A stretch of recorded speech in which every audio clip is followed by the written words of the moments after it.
Welcome to Knowledge Gram. I am Mehak Swami and today I am going to talk about Constitution Day.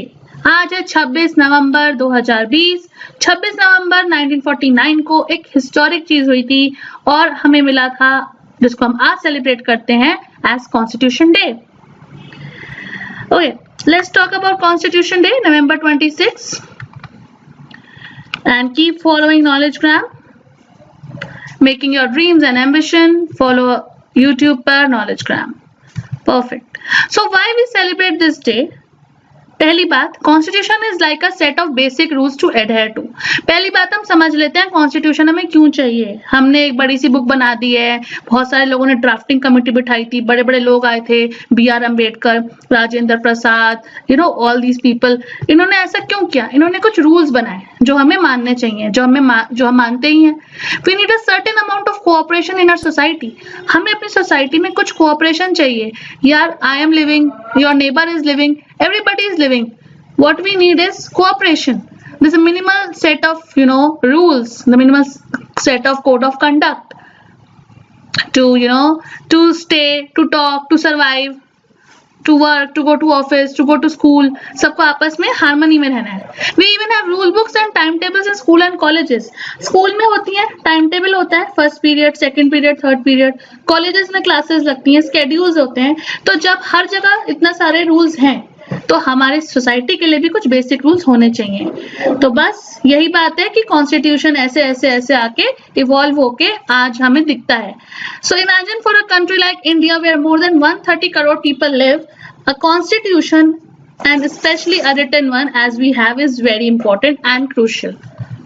And there is a huge diversity and extreme differences in the thinking, cultures, ethnicities, rituals, livelihoods, occupation, age structure, class structure and what not. हर तरह के लोग रहते हैं, हर तरह के ritual practice करते हैं, सबके अपने कस्टमरी प्रिंसिपल्स हैं, सबके लाइवलीहुड जीने के तरीके अलग हो सकते हैं, कुछ अर्बन है, कुछ रूरल है। अब सबको साथ भी रहना है, अच्छे से भी रहना है और आपस में फाइट्स में, कॉन्फ्लिक्ट्स में भी नहीं आना है, राइट? तो अब हम कॉन्स्टिट्यूशन डे की बात कर रहे हैं। परफेक्ट। पहले हम समझ लेते हैं व्हाट इज कॉन्स्टिट्यूशन। कोई भी लेमैन होगा ना, एक आदमी कहेगा ठीक है यार, इतनी देर से you are talking about Constitution Day, but what is constitution? So perfect. A constitution is a body of fundamental principles. Fundamental principles को मैंने ऐसे बोल्ड में किया हुआ है, ठीक है। According to which a state is governed, और स्टेट को किस में किया हुआ है? इन्वर्टेड कॉमास में। सो इसका मतलब इन दोनों वर्ड्स की काफी सिग्निफिकेंस है। फंडामेंटल प्रिंसिपल्स कैसे प्रिंसिपल होते हैं? जिनसे कि जो हमको कंडक्ट दिखाते हैं, कोड ऑफ कंडक्ट देते हैं लाइफ को जीने के लिए। फंडामेंटल होते हैं, बेसिक होते हैं, उसके बिना survival in a society is impossible.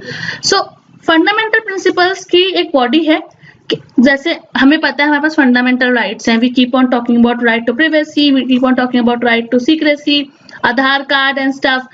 हम बोलते हैं कि हमारा सोशल मीडिया पे कितना जो इन्फॉर्मेशन है वो शेयर हो रहा है, कितना हमें कंजर्व करके रखना है कि मिस यूज ना हो जाए उस इन्फॉर्मेशन का। सो ये सब ऐसे प्रिंसिपल्स हैं जो बहुत इम्पेरेटिव है, बहुत इंटीग्रल है हमारे लिए। स्टेट क्या होता है? स्टेट हमारी गवर्नमेंट होती है, स्टेट हमारा नेशन होता है, स्टेट हमारी अथॉरिटीज होती हैं। सो ये सब इन्होंने मिलके कुछ कंबाइन करके हमें प्रिंसिपल्स दिए हैं। हमें प्रिंसिपल्स पहले से भी पता थे, ऐसा नहीं है कि आपको नहीं पता कि आपको कैसे जाके एक नेबर के यहाँ बात करनी है, कैसे किसी के घर जाके उससे बात करनी है, बट हमें पता है कि अगर हम उसको थोड़ी अथॉरिटी में बांध दिया तो ठीक है, हम बाउंड हो जाते हैं उन प्रिंसिपल्स में, इन प्रिंसिपल्स को ऐसे ही कंडक्ट करने के लिए। So it actually allots powers to different set of people in society. अब ये कैसे डिवाइड होगा कि कौन बॉस है, कौन उसके अंदर वर्क कर रहा है? ये कैसे डिसाइड होगा कि हु इज अ जज, who is a lawyer, and it goes on. So it decides who gets to decide what the laws will be. Also it's a beautiful line. ये भी बताता है ये कि कॉन्स्टिट्यूशन ये भी डिसाइड करने के लिए देता है कि कैसे लॉज होंगे। जैसे we know about Sabrimala case, the famous temple Sabrimala case and women laws, women empowerment issues related to it. अब किसने बोला था, किसने उस टेम्पल को इतने राइट्स दिए थे कि वो बताएंगे कि कब विमेन उसके अंदर आएगी, only men are allowed to worship? ये सब आर्बिट्ररी लॉज किसने बनाए हैं? So that is what where constitution has to step in. So we have courts, police and the parliament, and it came from the division of powers into judiciary, executive and the legislature. तो अब हमें पता है कि जब हम class 11 12 NCERT उठाते हैं या फिर कोई भी जब बात करता है, द हिंदू पढ़ता है, कहीं न्यूज देखता है, हमें पता है एक कोर्ट सिस्टम होता है जिसे हम जुडिशरी कह देते हैं, हाई कोर्ट, सुप्रीम कोर्ट्स और डिस्ट्रिक्ट कोर्ट्स, एग्जीक्यूटिव होता है एंड लेजिस्लेचर होता है. लेजिस्लेचर होती है हमारी law making bodies, executive are those people in administration who are going to implement these principles into our everyday life. So this is how the basic constitution is all revolving around. The Indian constitution enables the government to take positive welfare measures, some of which are legally enforceable. You cannot just go and murder someone and say, okay, it was my choice, I just felt like murdering someone. So it is not done, right? So इसलिए legally enforceable करना जरूरी है. तुम्हें ना इसके बाद मरना पड़ेगा. You have to die. We have to hang you or put you into capital punishment or something like life imprisonment. पूरे 10 साल तुम्हें जेल में रहना पड़ेगा. पता है इंसान को, इसलिए वो मन भी करता होगा ना कि यार बहुत गुस्सा आ रहा है, इस जगह किसी का मर्डर कोई नहीं कर सकता है. So that is why Constitution का role becomes very very important. The Constitution aims at securing a just society, a fair society. Just is fair over here, where there is no discrimination between people based on their class, caste, sex, creed or place of origin. Place of origin से कैसे? सबसे वाला term जो है ना बहुत tricky है. Migrants, place of origin. यार you are coming from Myanmar. No, you're not living with us. You are coming from northeast states. No, you're not living in Delhi. Come on, you're coming from Muslim colony. No, you're not living here. So again, constitution is there. It is actually has to be there. Okay, so why do we even talk about constitution? Because let's talk about our dress choices. According to our religion, people wear their customary dresses based on their choices.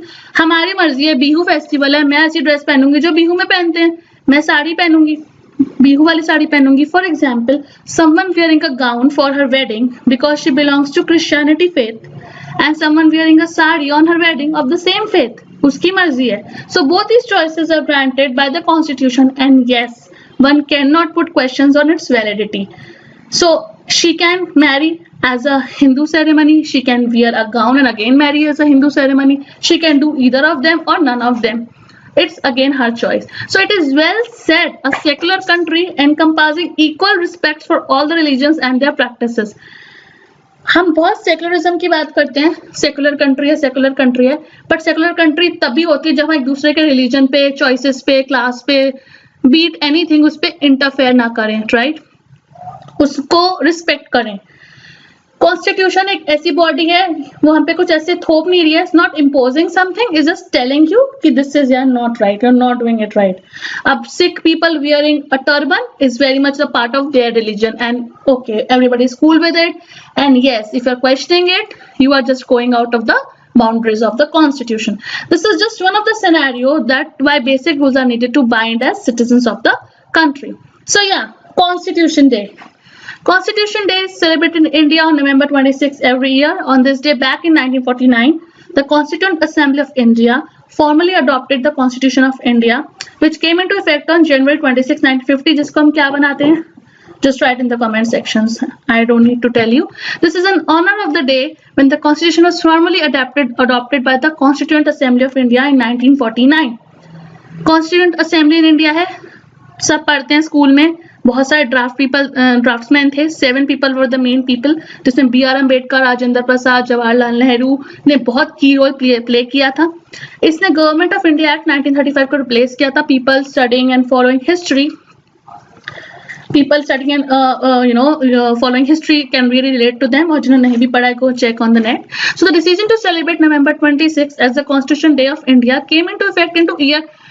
अब देखो ये इतना important है, 2015 की बात है जब ministry of social justice and empowerment ने नोटिफाई किया कि हमें 26 नवंबर को ऐसा दिन बनाना है, हर साल सेलिब्रेट करना है. क्यों किया?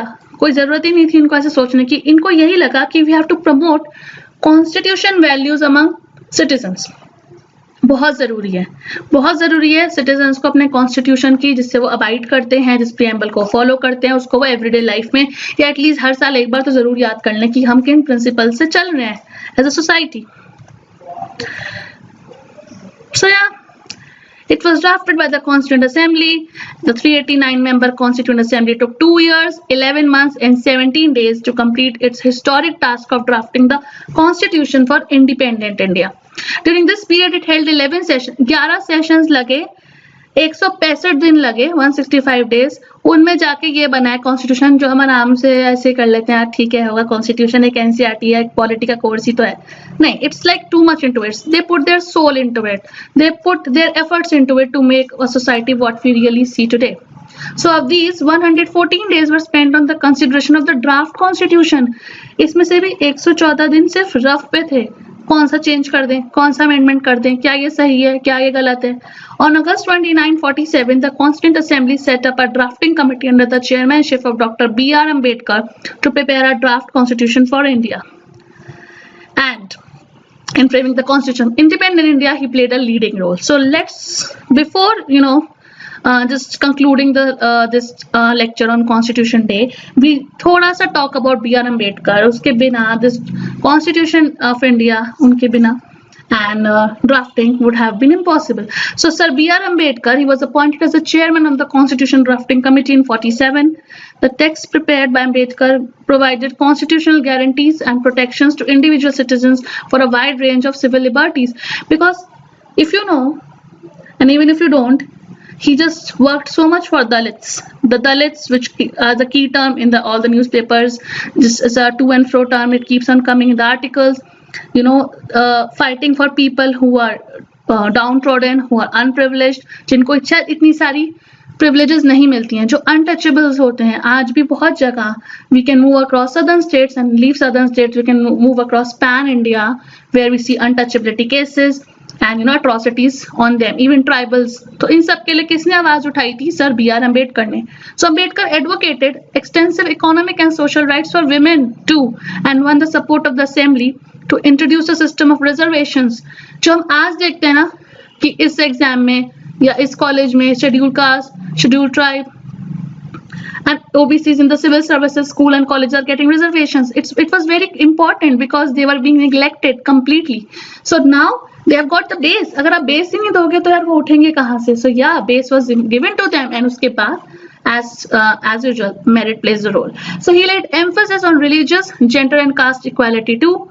Even Ambedkar recommended the adoption of uniform civil code to bring reform in the Indian society. Again, UCC, very, very important, which keeps on popping up in all the daily expresses. So yeah, here I conclude the lecture on the Constitution Day 1949. And yeah, not to forget about 26/11.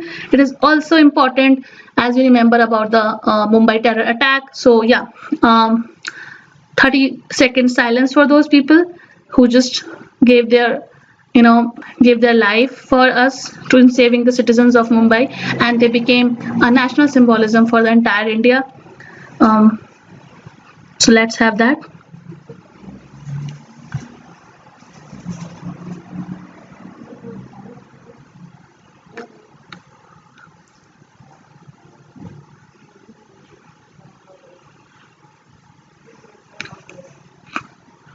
Okay, so thank you for being there with me. See you in the next video.